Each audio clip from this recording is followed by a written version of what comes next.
I never thought it would be this way. It wasn't supposed to happen like this. I had spent my entire life looking up to Claire, my sister, the one person I thought I could trust beyond anyone else in this cruel world. Yet, in a moment, one simple, life-shattering moment, everything I thought I knew about love, loyalty and family crumbled into dust. And all I could do was watch as the pieces fell.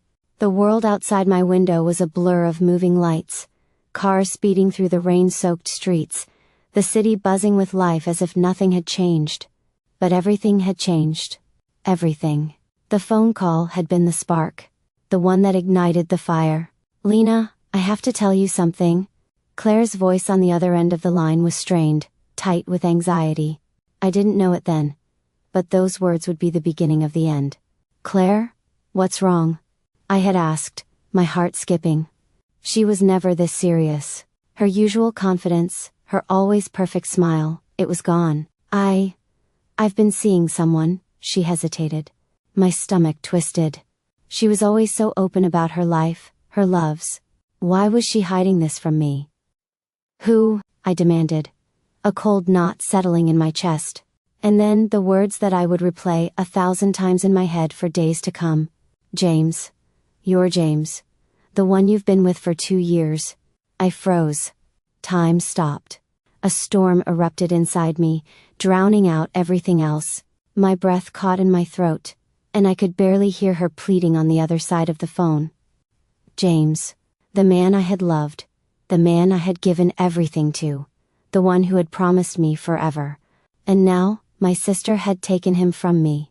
The room spun as I sat there, gripping the phone so tightly I thought it might shatter. The betrayal was so sudden, so brutal, that I couldn't even process it at first. But it didn't take long for my world to collapse under its weight. I wanted to scream, to rage, to tear the earth apart, but I couldn't. I just felt numb.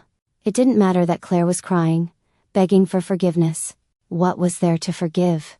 She had already crossed the line that no one, not even family, should ever cross. She had taken the one thing that I had entrusted to her, the only man I had ever truly believed loved me. And in one moment, she had turned him into someone else's. I didn't call back. I couldn't face her. But I knew I had to face him, James. I walked to the door of our shared apartment. The place where we had laughed, loved, and planned our future. The place where, just a week ago, everything had seemed perfect. I pushed open the door, half expecting him to be sitting there, waiting for me with his usual warm smile. But instead, he was standing at the window, his back to me, his shoulders tense. When he heard my footsteps he turned. But the look in his eyes wasn't the familiar warmth I had grown to love.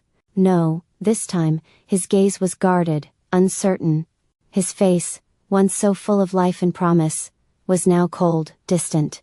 "Lena," he said softly, his voice a strange mixture of regret and something darker. I wanted to hate him. To scream at him. But there was only one thing I could say. "How could you?" My voice was barely a whisper, thick with the weight of betrayal. It wasn't a question. It was a demand for some semblance of truth, of justice, of something that could explain how the man I had loved so completely could turn into a stranger in the blink of an eye. James opened his mouth to speak, but the words caught in his throat. "I didn't mean for this to happen," he finally said, his tone low, strained. "You didn't mean for it to happen?" I repeated, my chest tightening, the tears threatening to spill. "You didn't mean for it to happen when you kissed her, when you slept with her, when you lied to my face every day?" "I'm sorry," he muttered, as if that could make it better. As if 3 words could undo the damage he had done, could undo the years of love we had shared, the promises we had made. I stepped back, shaking my head. "You don't get to apologize. You don't get to undo this. You've broken something inside me, James, something I'll never get back." The anger that had been building in my chest finally bubbled over. I turned and ran, not knowing where I was going, just needing to escape. I slammed the door behind me, leaving everything, him, her, the life we had built, behind me. I found myself in the street, the cold rain stinging my skin. But I couldn't feel it. Nothing could touch me anymore. Nothing could save me from this void that had opened inside me. It was in that moment, standing in the downpour, that I realized something crucial, something painful. I had always believed that love could save me. That loyalty, trust, and connection would be enough to hold me together. But they weren't. They never had been. All the superficial promises I had built my life on had come crashing down in an instant. And what remained was a woman broken beyond recognition. I didn't know who I was anymore. The thought made me gasp, the rain mingling with the tears I hadn't realized I was shedding. The world moved around me, indifferent, uncaring, as I stood there, trying to piece myself together in the face of my own ruin. But then, through the chaos, I saw him. Jack. It was impossible not to notice him. He was leaning casually against the lamppost, his posture lazy but his gaze sharp. His presence, the way he owned every space he occupied, was magnetic. His smile, playful but with a hint of something deeper, something darker, had always made my heart beat faster. And now, standing there, watching me unravel, I could almost feel his energy crackling in the air between us. "Lena," he called, his voice cutting through the noise of the rain. "You look like you're about to drown in that storm." I didn't say anything at first. He stepped closer, his leather jacket glistening in the rain. There was something in his eyes, something familiar. Maybe it was the way he understood pain, the way his own eyes held secrets. "Want some company?" Jack asked, his voice lighter now, teasing even, but there was an unmistakable softness beneath it. I didn't know what to say. How could I tell him what had just happened? How could I put into words the wreckage of my heart? But when I looked into Jack's eyes, I felt something stirring. A sense of possibility. Maybe it was his confidence, his bravado, or maybe it was the simple fact that he was here now, when everything else had fallen apart. "I don't know what I'm doing anymore," I whispered, barely audible over the rain. Jack's expression softened for a moment, and then, in that way of his, he smirked. "That's okay, Lena, you don't need to know. Not right now. Right now, you just need to stop drowning and take a breath." I didn't know why, but I believed him. For the first time in a long while, I felt like maybe, just maybe, I wasn't as alone as I had felt a few moments ago. But the storm inside me was far from over, and as I looked at Jack, I couldn't shake the feeling that he too was hiding something from me. Something that could change everything again. I didn't sleep that night. The weight of the world pressed on my chest as I lay awake in the darkness. The echoes of Claire's confession, and James's hollow apologies swirling in my mind like a relentless storm. I could still feel his touch on my skin, his voice in my ears, but it felt like a lie now. A lie I had been too willing to believe for far too long. I thought about what Jack had said, how he stood there, leaning against the lamppost in the rain, like he knew what it felt like to drown. I didn't know if it was his arrogance or his strange, comforting presence that kept me coming back to that moment, but I couldn't shake the feeling that he saw me in a way no one ever had, like he understood my brokenness, and I hated it. I hated that someone like him, someone who had always lived for himself, seemed to know how to pick apart the pieces of my soul with a simple look. But I also knew this. I couldn't keep drowning in the past. I couldn't keep letting James and Claire own every part of me. They'd stolen enough. The next morning, I found myself standing at the window of our apartment. Our apartment. A place that now felt haunted by the ghosts of what had once been. I stared out at the city below, my mind racing. The life I had known was gone. My world had shattered, and now I was trying to find the pieces, trying to put them back together. But everything felt wrong. My phone buzzed. I glanced down at the screen. "Jack. Coffee? We should talk. You need to stop running from this." I didn't want to face him. Not yet. But something about his message, the calm certainty in it, gnawed at me. He wasn't wrong. I had been running. Running from the truth, running from the pain. And in the silence of my apartment, I realized I was running from myself. I sighed, typing back a quick reply. "Fine, meet me at the usual spot." The usual spot was a small cafe tucked away on the corner of 5th and Madison. Quiet, unassuming, a place I used to come when I needed to think. It had always been my sanctuary, but today it felt like just another place where the world would come crashing down on me. When I arrived, I saw him immediately. Jack was sitting in the corner booth, his long legs stretched out lazily, a coffee cup in his hand, his eyes scanning the room as if he owned it. He looked like someone who had everything figured out, someone who never had to question anything. But I knew better now. I knew that no one, not even Jack, had everything figured out. I approached the booth, and for a moment, he didn't even look up.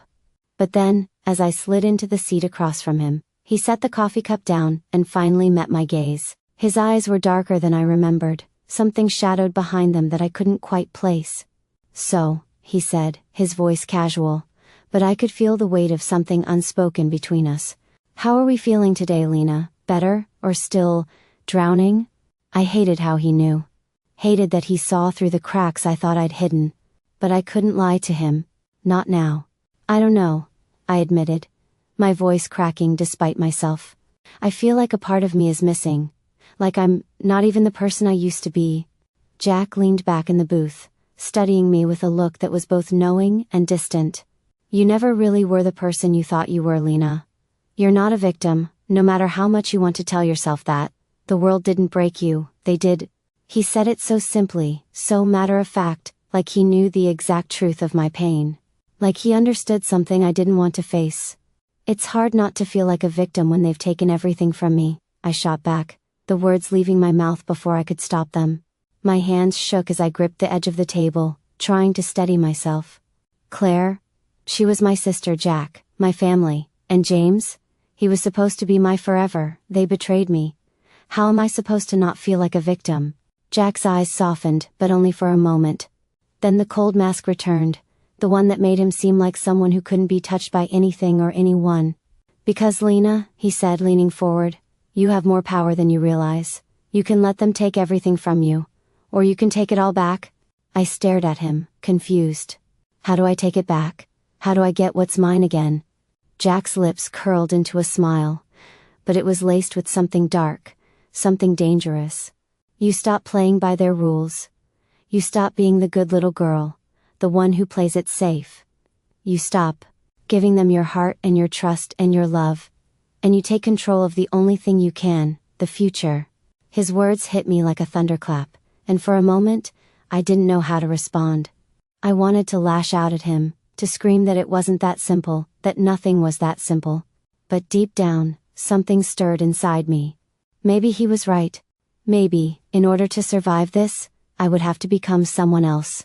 Someone stronger. Someone who didn't care about pleasing people, or seeking approval. Jack's eyes narrowed, as if he knew exactly what I was thinking. "Let me guess," he continued, his voice low. "You think I'm just the guy who's telling you what you want to hear, the guy who's going to play the charming rebellious bad boy who saves the day. But here's the thing, Lena, I don't give a shit about saving you. I'm not your knight in shining armor. I'm just the guy who's been around long enough to know that life doesn't give second chances. You have to take your second chance. And you start by forgetting about the past." His words hit harder than any punch. They felt like a slap to the face, but they were also a wake-up call. Jack wasn't offering me some fairy tale ending. He was offering me the brutal, raw truth, the one I had been avoiding for too long. "And if I don't?" I whispered, the question hanging between us, fragile and full of desperation. "Then you stay broken," Jack said, his voice as cold as the coffee he was stirring, "and you'll never move forward. You'll keep looking back, wondering what could have been, and you'll die a little more every day." The words hung in the air, and I didn't know how to respond. All I knew was that the pain in my chest, the emptiness that had swallowed me whole, wasn't something I could fix by running away, or hiding behind the facade of a perfect life. I had to face it. I had to face myself.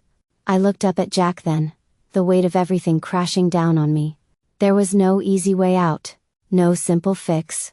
I wasn't sure what would come next, but one thing was clear: I couldn't stay stuck in the past, not when the future was still waiting for me.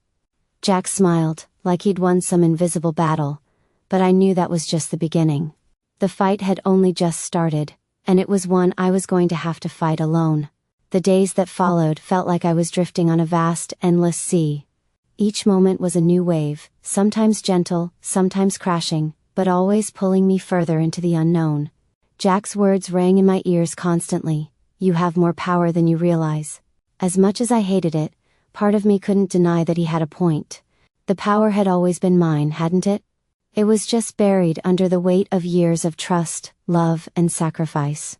The cafe where we met felt different now. The smell of fresh pastries and brewed coffee, once comforting, now seemed suffocating. I found myself wondering if that would ever change. Could I ever return to the simplicity of my old life?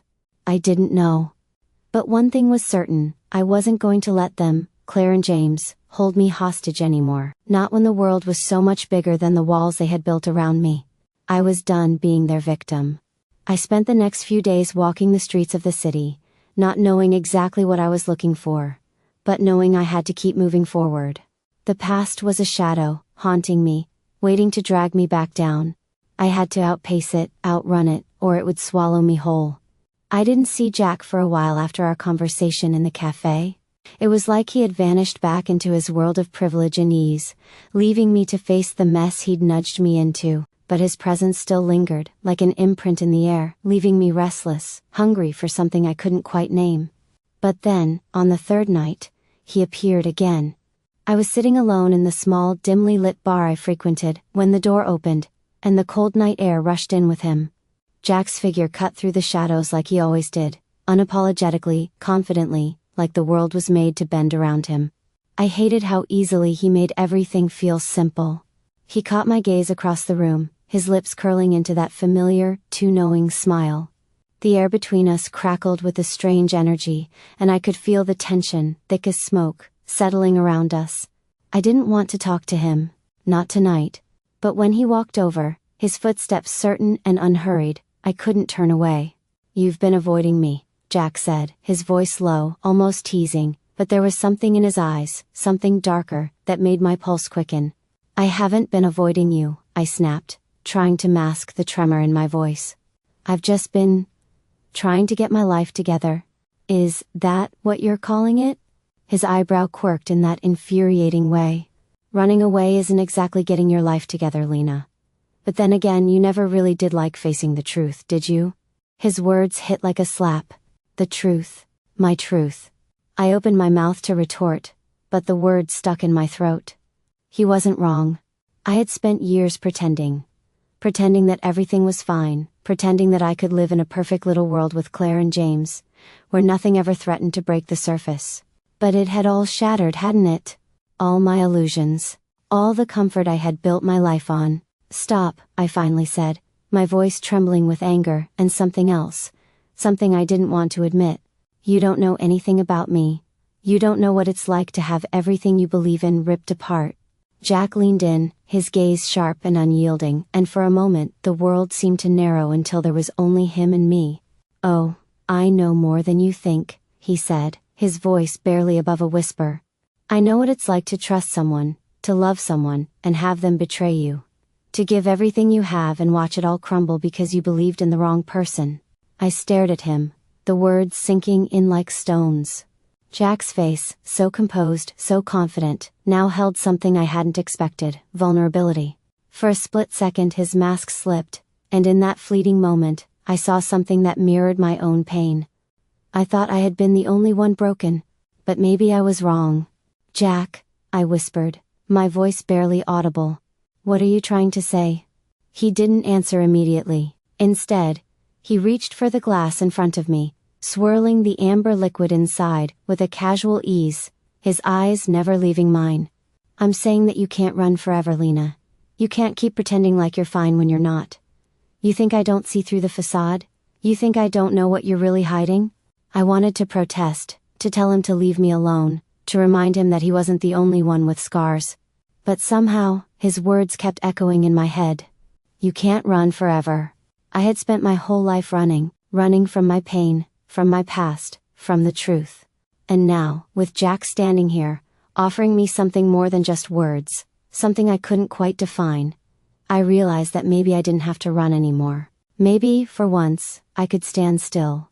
"Do you know what it's like to be so angry you can't breathe?" I asked suddenly, the question slipping from my mouth before I could stop it. "To feel like your heart is being ripped out of your chest over and over again, until you can't even recognize yourself?"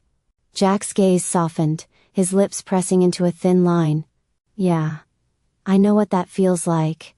For a moment, we just stared at each other, the weight of our shared silence pressing down on us. I wasn't sure if he was reaching out to me, or if I was reaching out to him, but in that moment, the rawness between us felt like something real. "You're not the only one who's been broken," Jack said quietly, his voice rougher now, stripped of all the arrogance he usually wore like armor. But you don't have to stay broken, you can choose to fix yourself, and I think maybe it's time you stop looking to other people to save you. You're the one who holds the power. I swallowed, my throat dry, the lump in it heavy with something I didn't want to acknowledge. It wasn't just about Claire or James. It was about me. I had been holding myself captive for far too long. Maybe you're right, I whispered, the words tasting foreign on my tongue. Maybe it's time I start saving myself. Jack's eyes softened just a fraction. That's the first step. The rest will follow. I looked down at my hands, my fingers trembling slightly. The future, the path ahead. It was so uncertain, so full of unknowns. But for the first time in a long time, I didn't feel alone. I don't know what comes next, Jack, I said softly, meeting his gaze again. But I know I can't keep running. I can't keep pretending. Jack smiled then, a real, unguarded smile. Then stop pretending. And maybe, just maybe, we can figure it out together. The silence between us hung heavy in the air, thick with unspoken truths. Jack's words were still echoing in my head, reverberating through the empty spaces in my chest. Stop pretending. And maybe, just maybe, we can figure it out together. But I didn't know if I was ready for that. Ready for whatever was lurking in the shadows of my past, in the fractured pieces of my broken heart. I stood up abruptly, breaking the tension that had settled between us like a thick fog. The bar around us, dim and intimate, suddenly felt too suffocating. The air was too thick with the weight of my own decisions. I can't, I whispered, my voice unsteady. Jack's eyes followed me, unwavering. But there was a flicker of something else in his expression. Something close to sadness? Or maybe it was regret. But it was there, lingering beneath the surface of his usual confidence. What do you mean, you can't? His voice was calm, steady, like he was trying to understand my turmoil without pushing me too hard. I'm not ready for this. I can't be someone else right now. I can't just forget what happened, what Claire did, what James did, I said, my words quick, almost frantic. The anger, the hurt, all of it surged forward again. I could feel the rage bubbling beneath my skin, hot and raw, threatening to consume me. I can't just move on like it was nothing. It's not that easy, Jack, it's not that simple. He stood, the movement so quick it startled me. But instead of stepping back, instead of retreating, he took a step forward, closing the space between us. His gaze locked with mine, unyielding. Listen to me, Jack said, his voice rough, his words edged with something intense, something I wasn't used to hearing from him. It is that simple. You think I don't understand what you're going through? You think I don't know what it's like to lose everything? To have your world turned upside down? To be left standing there, looking at the ruins of your life, wondering how the hell you got here? I didn't answer him immediately. His words hit harder than I expected, like they were meant to break through the walls I had carefully built around myself. And for a moment I could see it, the mask slipping from Jack's face. The confident, playful persona he showed the world, the one that kept everyone at arm's length, was gone. In its place was a man who had been broken in ways I couldn't even begin to understand. He had been hurt too. Do you really think I'm just some guy who has everything figured out? Jack's voice was quieter now, more vulnerable. I've made mistakes. Hell, I've hurt people too. But that doesn't mean I get to sit here and wallow in it forever, Lena. I can't fix what's been broken in the past, but I can choose what happens next. I can choose how I move forward. I swallowed, the lump in my throat thickening. His words were harsh, but they were also real. How do you move forward? The question I had been asking myself over and over again, the question I wasn't sure I had the answer to. I wanted to scream at him. I wanted to lash out, tell him he didn't understand. But I knew he did. More than anyone else, Jack understood what it was like to be left in the rubble of your own life. To have the people you trusted turn away from you. I don't know if I can let go of this, I said, my voice raw with emotion. I don't know if I can trust anyone again. Jack took another step forward, his face now inches from mine. I could feel the heat of his body, the sharpness of his gaze. You don't have to trust anyone right now. You just have to trust yourself. His words hit me like a punch to the gut. Trust myself? How could I? I had been living a lie for so long, building my world on foundations that had been rotten from the start. Everything I thought I knew about love, about loyalty, about family, it had all been shattered. I felt a cold emptiness spread through me, a void that nothing seemed to fill, not the anger, not the pain, nothing. You want me to just let go, Jack? To just move on? My voice cracked, the tears I had been holding back threatening to spill over. How do you do that? How do you let go of everything you thought you were? How do you walk away from the person who tore you apart? He didn't answer immediately, but I saw something shift in his eyes. Something like understanding. Like he knew exactly what I was feeling. You can't let go of everything, Jack finally said, his voice soft but firm. You don't have to forget, but you have to stop letting it define you. Stop letting their betrayal, their mistakes, be the thing that holds you down. You can be stronger than them. You can rise above what they've done to you. I wanted to pull away. To tell him he was wrong. To run from the vulnerability he was forcing me to confront. But I couldn't. I couldn't deny the truth in his words. Maybe I didn't need to forget Claire or James. Maybe I didn't even need to forgive them. But I needed to stop letting them control my every move, every breath, every thought. I needed to find a way to live for myself again. Maybe you're right, I whispered, barely able to get the words out. Maybe I do need to let go. But I'm not sure how. Jack looked at me, his expression softening. He took another step toward me, closing the distance between us, until there was no space left to hide. You don't have to do it alone, he said, his voice low, almost a plea. I'm here, Lena. And I won't let you fall. I looked up at him, my chest tight with emotion, my heart pounding in my ears. There was something in his eyes, something raw and real that made me question everything I thought I knew about myself, and about him. Jack wasn't offering me some easy way out. He wasn't trying to save me. He was offering me something far more complicated, a chance. A chance to rebuild. To pick up the pieces of my life, no matter how shattered they were. A chance to finally face the truth and, for once, stop running. The silence stretched between us, thick with unspoken promises and hidden fears. I didn't know if I was ready to take the leap, to face the unknown. But for the first time in a long time, I didn't feel alone. And maybe that was enough to start with. I took a shaky breath, my voice trembling as I spoke the words that had been stuck in my throat for too long. I'm not sure what happens next, Jack, but maybe I can start by trusting you. His eyes softened, and for the first time, I saw a flicker of something else in his gaze, a warmth, a connection, something real. Then let's take that first step together, he said, his voice steady, his hand reaching for mine. The morning after Jack's words settled in me, the world outside seemed the same, unchanged, indifferent to the mess of emotions and shattered illusions inside me. The city bustled around me, full of life and noise, but all I could focus on was the feeling of emptiness that had nestled deep inside my chest. I had been walking through life, lost, always looking for the next thing to hold on to, and now I had to figure out how to hold on to myself. Jack's words haunted me in the quiet moments, especially when I found myself alone with my thoughts. Stop pretending. They pierced through the veneer I had crafted to protect myself from the pain. For so long I had built a fortress, brick by brick, so that no one could get close enough to hurt me. But now, with those walls cracked wide open, I didn't know how to fill the gaping hole left inside me.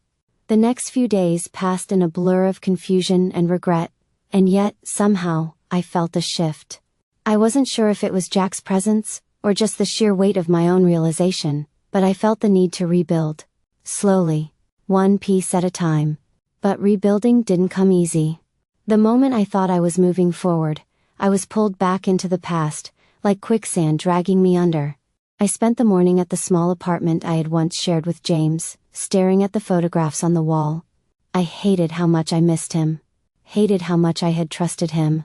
The love letters, the birthday gifts, the trips we had taken together, all of it mocked me. Every object in that apartment was a reminder of the life I had believed in. A life that had been ripped away without warning. I ran my fingers over the frames, each one like a wound reopening. The memories came rushing back, uninvited, flooding my mind with vivid detail. The way James used to laugh when he kissed me. The look in his eyes when he promised me forever. We were supposed to be forever. The room felt smaller with each passing moment. I was suffocating. I needed to escape. To get out of here before the weight of the past crushed me. I grabbed my bag and left, my footsteps echoing in the empty hallway. I didn't know where I was going. I just needed to go somewhere. I ended up at the old bookstore near the corner of 6th and Main. It was a place I used to visit when I wanted to get away from the noise of the world. The scent of old paper and ink, the soft murmur of quiet conversations, the creak of the wooden floors, everything about the place calmed me. It felt like a haven, a space where time didn't matter. I walked in, greeted by the familiar chime of the doorbell. The warm, comforting smell of books enveloped me, but it wasn't enough to chase the storm swirling inside me. I wandered through the aisles, aimlessly at first, then I stopped in front of a shelf that seemed to call to me. Self-help. I couldn't believe I was standing there, my fingers lightly brushing against the spines of books that promised quick fixes, easy answers, and a way out of pain. But the truth was, I didn't want an easy answer. I didn't want to fix myself. I wanted to understand myself. I picked up a book titled Rebuilding from Within, Finding Yourself After the Storm, and for some reason, the title resonated with me. I felt a pull toward it, something that whispered to me in the deepest parts of my soul. As I opened the first page, a voice cut through the silence of the bookstore. "You know," Jack's voice rang out from behind me, low and almost amused. "That book isn't going to fix anything." I froze, the familiar weight of his presence settling next to me, like a force of nature. He had a way of appearing at the most inconvenient times. Yet there was something about him that made me feel like I didn't want to be anywhere else. It was almost as if I couldn't breathe without him around. I turned to face him, the book still in my hand. "Maybe I don't want it to fix anything," I said, my voice softer than I intended. "Maybe I just want to understand why everything feels so broken." He didn't say anything for a moment. His eyes held mine, but they weren't mocking or distant. They were understanding. The facade he wore so effortlessly had fallen away again, and for a fleeting second, I saw a man who had been through his own personal battles. He leaned against the shelf, crossing his arms. "You know, sometimes it's not about understanding everything. Sometimes it's about just letting go." I shook my head, feeling the bitter taste of frustration flood my chest. Letting go of what? My past? My heart? You don't just let go of things, Jack. Not when they've been everything to you. He took a slow breath, his gaze never leaving mine. "I know it's hard, Lena, believe me, I do. But holding on to everything that's broken only keeps you stuck in the past. And you can't move forward if you're looking backward." I opened my mouth to argue, but the words caught in my throat. He was right. The weight of my past was suffocating me, like a constant shadow that followed me everywhere I went. "I don't know how to stop," I whispered, the truth spilling out before I could stop it. "I don't know how to let go of him, of what he did, of everything." Jack's eyes softened, and for a moment, I thought I saw a flicker of empathy, something real, something human, beneath his usual charm. "You start by forgiving yourself," he said quietly. "Forgiving yourself for loving someone who didn't deserve it. Forgiving yourself for staying when you should have walked away." His words hit harder than I expected, each one landing like a heavy blow to my chest. I hadn't realized how much I needed to hear them, how much I needed permission to forgive myself for the choices I had made. "You think I can just forgive myself?" I said, the bitterness creeping into my voice again. "You think I can just forget what Claire did, what James did? How could I ever forgive them?" Jack stepped closer, his presence overwhelming, filling the space between us. "Not forget. But you don't have to carry that weight forever. You don't have to let their mistakes define who you are, and you sure as hell don't have to let them control your future." I stared up at him, the weight of his words sinking deep. He was right. As much as I wanted to hate them, as much as I wanted to keep them in my heart as a constant reminder of the pain they caused, I knew that would never heal me. It would only keep me trapped in a cycle of regret and self-loathing. "Forgiveness isn't for them, Lena," Jack continued, his voice low and steady. "It's for you. So you can move on, so you can breathe again." I didn't answer him at first. I didn't know what to say. But there was something in the way he spoke, something in his eyes, that made me believe that maybe, just maybe, I could find a way out of this pain. That maybe I wasn't as broken as I thought I was. I exhaled slowly, my body feeling lighter with each passing second. I don't know if I'm ready to forgive them. But I think I'm ready to forgive myself. Jack's smile was subtle, but there was a softness to it that I hadn't seen before. It was rare. Almost imperceptible. But it made my heart skip. I think that's a good place to start, he said quietly. I closed the book, the weight of it suddenly lighter in my hands. I wasn't sure what would come next, but I knew I had taken the first step toward something bigger than just healing. It was the beginning of a new chapter, one I had to write for myself. The days that followed my quiet decision to forgive myself felt like a delicate awakening. Each breath I took seemed fuller, somehow richer, as though the weight that had been pressing on my chest for so long had begun to loosen. But with that sense of relief came an undeniable undercurrent, an unease that I couldn't quite place. It wasn't just the remnants of my past, lingering like shadows, but something more subtle. Something that tugged at me, pulling me toward an unknown conclusion. Jack's presence in my life had grown in ways I hadn't expected. At first I thought I was simply clinging to the idea of someone being there, a distraction to keep me from spiraling. But it wasn't just about that anymore. As the days passed, I began to understand that Jack wasn't just a distraction, he was a catalyst. His words, his actions, his way of looking at me, made me feel like I could finally breathe again.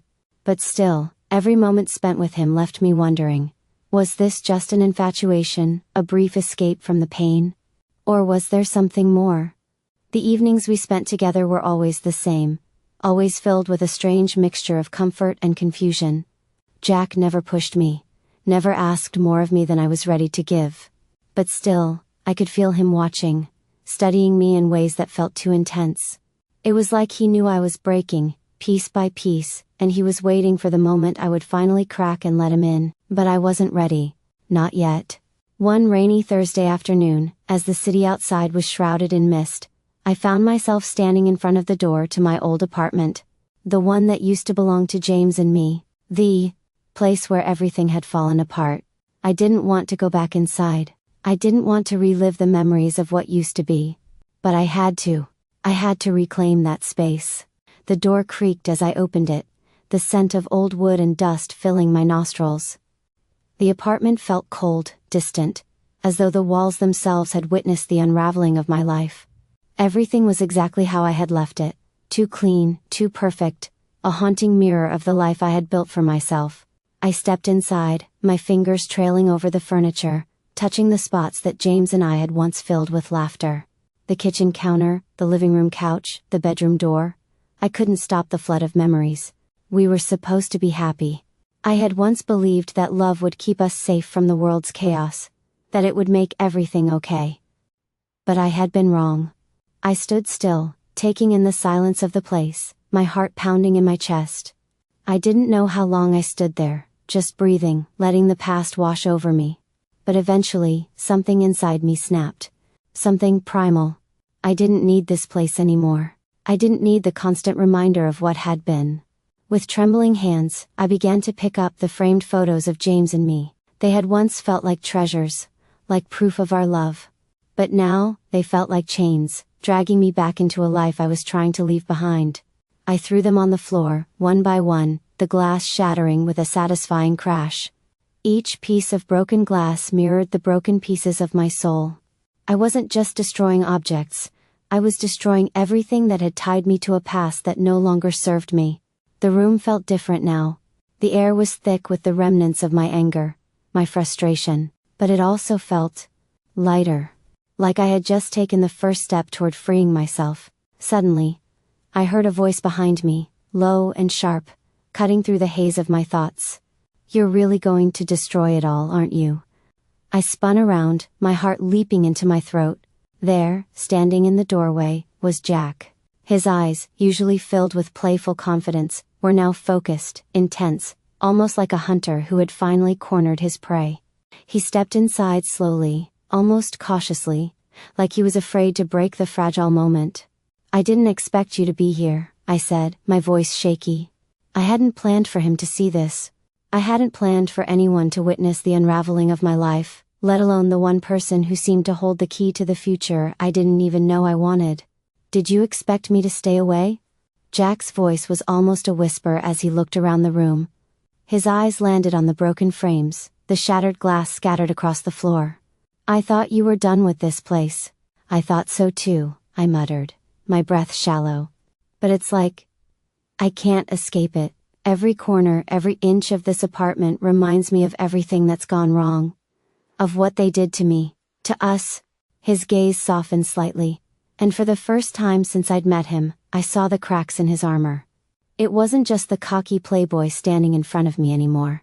It was someone who understood pain, someone who had been hurt and was still trying to make sense of it all. Jack stepped forward, his voice low but steady. "You're not alone in this, Lena. You don't have to carry all of this by yourself." I felt the sting of tears threaten again, but I fought them back, my fists clenched at my sides. "I don't know how to stop," I said, my voice breaking. "How do I stop hating them? How do I stop wanting to tear everything apart just to make myself feel something again?" Jack moved closer, reaching out to gently touch my arm. The warmth of his touch grounded me, pulling me back from the edge of the chaos I was creating. "You stop by letting go," he said softly. "You stop by realizing that you're stronger than what they did to you. You're not the victim here, you're the survivor. And the only way to move forward is to stop fighting for what's already lost." I met his gaze then, my chest tight with emotion. His eyes held something that made me want to believe in him, in the world beyond the wreckage of my past. But I wasn't sure I could trust anyone again, not even him. And yet the way he looked at me like I mattered, made me feel like maybe, just maybe, I could start trusting myself again. "What do I do now?" I whispered, my voice raw. "How do I even begin to move forward when everything feels like it's falling apart?" Jack's lips curled into a half smile, one that was soft, real. "You start by facing it, you stop running from the pain and look at it head on. It won't be easy, but you're not alone. I'll be here, Lena. You're not doing this alone." I took a shaky breath, the weight of his words settling into my heart. For the first time in months, I felt a flicker of something else. Hope. It was fragile, almost imperceptible, but it was there. "I'm scared," I admitted quietly, my voice trembling with the vulnerability I had long avoided. Jack's smile widened slightly, and his hand squeezed mine gently. "Then be scared, but still move forward, one step at a time."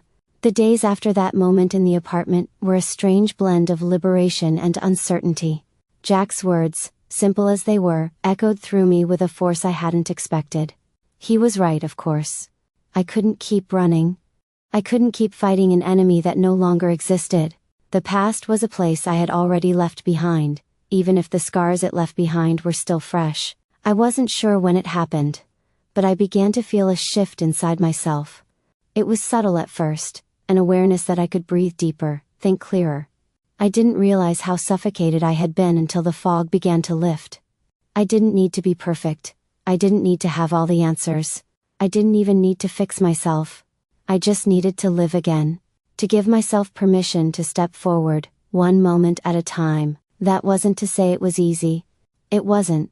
In the mornings, I would wake up with a deep sense of emptiness, as if the world was too vast and too noisy for me to find my place in it.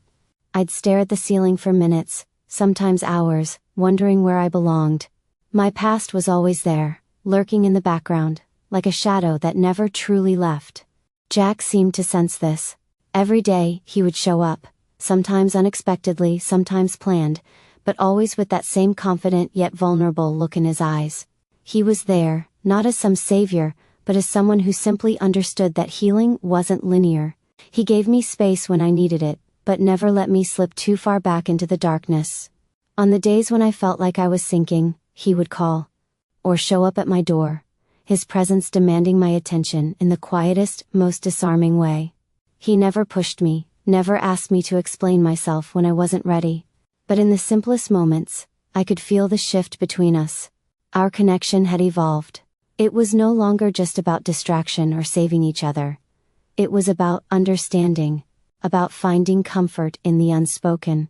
He had his own battles too. I saw it in the way he carried himself, light-hearted on the outside, but with something darker, deeper lurking beneath the surface. And I knew that whatever was inside him mirrored what was inside me. Brokenness, scars. And yet, we were still here, still breathing, One evening, after a long stretch of trying to fill the gaps in my life with work, routine, and empty distractions, Jack and I found ourselves sitting side by side on the rooftop of his apartment building. The cool breeze of the evening brushed against my skin, making me shiver slightly. But it wasn't unpleasant. The night sky stretched out before us in a canvas of endless possibilities, stars twinkling in the distance like tiny diamonds scattered across the velvet black. Jack sat beside me, his elbow resting on the railing, his gaze directed toward the horizon. He looked pensive, like he was lost in thought. But then, as though he had sensed my gaze on him, he turned to look at me, his eyes soft and intense. There was something about the way he looked at me that made my heart flutter. It was like he saw all of me, the brokenness, the anger, the vulnerability, and still chose to stay. "Do you ever think about why we're here?" I asked softly, breaking the silence between us. My voice felt foreign in the quiet of the night, but it was also strangely comforting to speak my mind. To let the words flow. He didn't answer right away, his eyes flicking toward the distant city lights. It was like he was choosing his words carefully, like he was unsure how to explain the weight of everything that had happened between us, between him and me. "I don't know," Jack said finally, his voice low, his words wrapped in a quiet sort of reflection. "I used to think everything was just fate.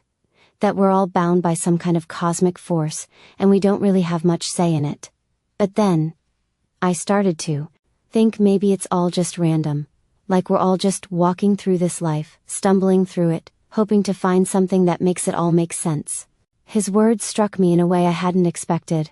"Then let's not worry about it," he said simply. "Let's just be together."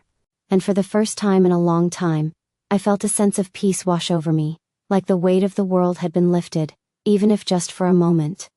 I wasn't sure what the future held, or what I would become, but I knew one thing with absolute certainty: I wasn't alone.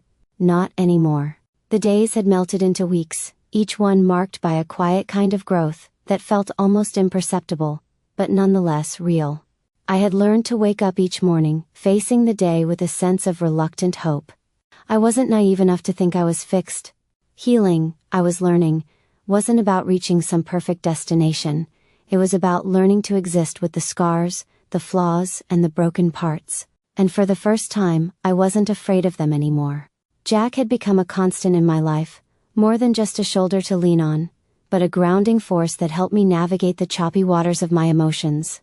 His presence, his quiet understanding, was the balm I never knew I needed. And in return, I gave him my trust, slowly, cautiously, but it was real. But as the days grew lighter, I began to sense a growing distance between us. It wasn't obvious at first, not in the way he spoke to me or touched me. But there was a shift, an underlying tension that was more felt than seen. Jack was always around, always there when I needed him, but something was different. His smiles were less frequent, and his silences were longer, like he was holding something back from me. I had begun to notice the subtle changes, the way he avoided certain conversations, the way his eyes seemed to cloud over whenever we talked about the future. He was retreating, and I didn't know why. One afternoon, after a long quiet walk through the park, we sat down on a bench, the warm sun filtering through the trees above us. The air was heavy with the promise of a storm, the sky darkening in the distance. I felt the weight of what I needed to ask, the question that had been nagging at me for days, pulling at the edges of my thoughts like an insistent whisper.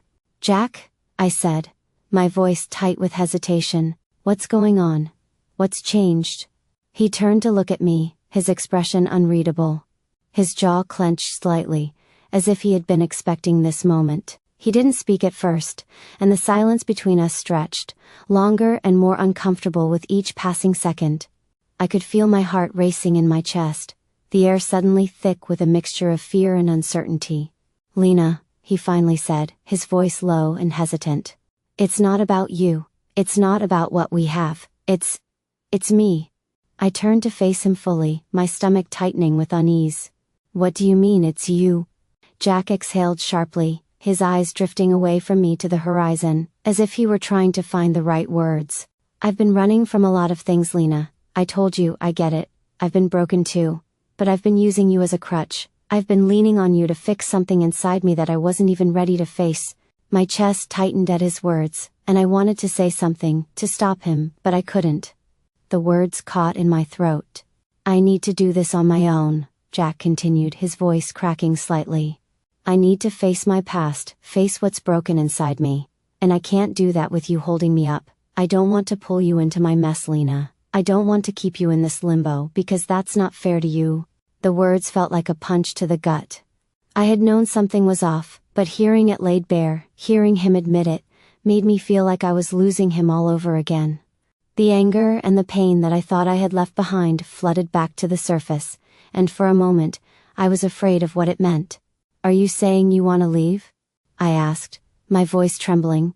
Jack looked at me then, really looked at me, and for the first time, I saw something in his eyes that I hadn't seen before: guilt, regret, and something darker, something like pain. "I'm not saying I want to leave," he said quietly, his voice soft. "But I need to. For both of us." I wanted to scream, to fight him, to tell him that I wasn't some fragile thing he could walk away from, but I couldn't find the words. The truth was, I knew he was right. I knew that Jack had his own battles to fight, his own demons to face. But I wasn't ready to let go. Not after everything we had been through. Not after everything he had made me believe about myself. "I don't want to lose you," I whispered, my voice breaking. "Not now. Not after everything." He reached for my hand, his grip warm, solid, but it didn't give me the comfort I needed. It felt like he was saying goodbye without actually saying the words. "You're not losing me, Lena. I'm stepping back. I need to do this on my own. I can't be the person you need me to be right now, not until I've fixed what's inside of me." Tears burned at the corners of my eyes, but I refused to let them fall. I had spent so long building walls, so long trying to keep the pain at bay. I wasn't going to let it consume me now. "I understand," I said quietly, the words feeling hollow in my mouth. "But that doesn't mean it doesn't hurt." "I know," Jack said softly, his voice filled with a tenderness that made the pain even sharper. "I'm sorry." We sat there for a long time, the storm that had been brewing in the distance now crashing down around us. The wind picked up, and the first raindrops hit the ground, heavy and cold. I didn't move. I couldn't. There was nothing to say, nothing left to do. Jack didn't leave. He stayed beside me, and we both let the silence of the storm wash over us. A strange comfort in the midst of the chaos. Days passed, and Jack kept his distance. He didn't cut me off completely, but he wasn't there like he used to be. He didn't call as often, didn't show up at my door unannounced. And in some ways, I felt myself slipping, losing the sense of self I had only just begun to reclaim. But there was something else in his absence, a sense of finality that pushed me to confront what I had been avoiding. It was time for me to rebuild too. I started taking long walks again, the kind I used to take when I was still pretending everything was fine. It felt like an old habit, but one I couldn't quite shake. Each step felt like a tiny victory. I was no longer defined by the betrayal, no longer bound to the past. But the path wasn't easy. It wasn't linear, like I had hoped. Every day was a new struggle, a new test of my will, my strength. I had to face the truth of what had happened. The anger, the grief, the loss. The storm inside me had passed, but the aftermath remained, lingering in the corners of my heart, like a whisper of what was lost. The void between Jack and me had grown, and while I could accept that he needed space, I couldn't deny the ache in my chest. I walked through the city, feeling like a stranger in my own life. The streets were crowded, but I felt alone. The same faces passed me by, oblivious to the battle raging inside me. But I didn't mind. This time, I didn't need anyone else to fix me. This time, I was choosing to fix myself. The days blurred together, each one bringing new revelations and silent confrontations with myself. I had gotten used to the quiet in my life. At first, it had been uncomfortable, foreign and unsettling, but now it felt like I was slowly becoming acquainted with who I really was. Not the girl I had been before the betrayal, not the woman I had been pretending to be to survive, but just me. I started to feel stronger, though I knew I wasn't entirely whole. There were still cracks in me, jagged edges I couldn't smooth over yet. But as the weeks passed, I learned to move with the cracks, to live with them. I couldn't change the past, but I could control what came next. One afternoon, I found myself standing in front of the apartment building that Jack had once called home. The idea of seeing him again, of confronting what was left between us, filled me with both hope and fear. I didn't know why I had come here. Maybe I needed closure, or maybe I needed to hear it from him, what he really meant when he said we were both going to be okay. As I stood in the lobby, the weight of my decision pressed heavily on my chest, but there was a sense of finality in it. I wasn't coming back to fix anything between us. I wasn't asking for something that wasn't there. I was simply ready to face the truth of what Jack and I had shared, and what I needed to leave behind. The elevator doors slid open with a soft metallic hum, and I took a deep breath as I stepped inside. The ride to the top floor felt longer than usual, each floor passing like a beat in my heart. I couldn't escape the inevitable. I had made peace with the fact that Jack wasn't mine to hold anymore, that our paths had crossed, and for a time, they had aligned. But now it was time for us to go in separate directions, to find our own healing, and to be free of the weight of the past. When I reached his door, my hand hovered over the knocker. I paused, the words I had rehearsed over the past days swirling in my head, unsure of how to begin. And then, just as I was about to knock, the door swung open. Jack stood in the doorway, his gaze soft but knowing, like he had been expecting me. The weight in the air between us was still thick with unspoken things, but it didn't feel heavy. It felt natural, real. "You came," he said, his voice low but steady. I nodded, trying to calm the flutter in my chest. I didn't know if I would, honestly, but I think I needed to. He stepped back slightly, offering me a way in. There was no need for words. He understood. We both understood what had been left unsaid between us for so long. I stepped inside, my eyes immediately drawn to the familiar surroundings. The same furniture, the same pictures on the walls. Nothing had changed. But it was different. Everything felt different. "I've been thinking a lot about what you said," I started, my voice quiet, almost hesitant. "About moving forward. About not letting the past define us." Jack remained silent, but his gaze never left me. He was waiting for me to say whatever it was I needed to say. "I think you were right," I continued, taking a step closer to him. "Healing isn't about forgetting what happened, it's about choosing to live despite it. And I've decided that I'm going to live. I'm going to move forward, even if it scares me." Jack took a step forward, his presence suddenly filling the room in a way that was familiar and comforting. His eyes softened, his hand lifting to gently rest on my arm. "I'm glad you're here, Lena," he said, his voice full of sincerity. "I'm glad you've made it this far. You're stronger than you give yourself credit for." I swallowed, blinking away the tears that threatened to fall. I didn't want to cry. I didn't want to feel like I was giving him anything more. But I couldn't help it. The weight of everything, the pain, the betrayal, the loss, was still there. And yet, it didn't feel like it was drowning me anymore. It felt like it was simply a part of me. A scar I had learned to live with. "I don't know what happens now," I whispered, my voice trembling slightly. "But I know I can't stay stuck in the past anymore." Jack nodded, his hand gently pulling me closer. The warmth of his embrace offering a strange kind of comfort. "Neither can I," he said quietly. And just like that, I realized what I needed to accept. We were never meant to be forever. We were meant to be a chapter, one that had come to an end, but one that would always remain in the story of who I was becoming. I pulled away slowly, my gaze locking with his. There was no bitterness between us. There was no anger. Just an understanding that we had each played our part in each other's lives, and now it was time for us to move on. "You'll always be a part of me, Jack," I said softly, my heart heavy with the truth of it. "But it's time for me to find my own way." He didn't respond at first. He just looked at me, his eyes filled with something. Regret? Acceptance? I couldn't say for sure. But I didn't need him to say anything. I had already made my peace.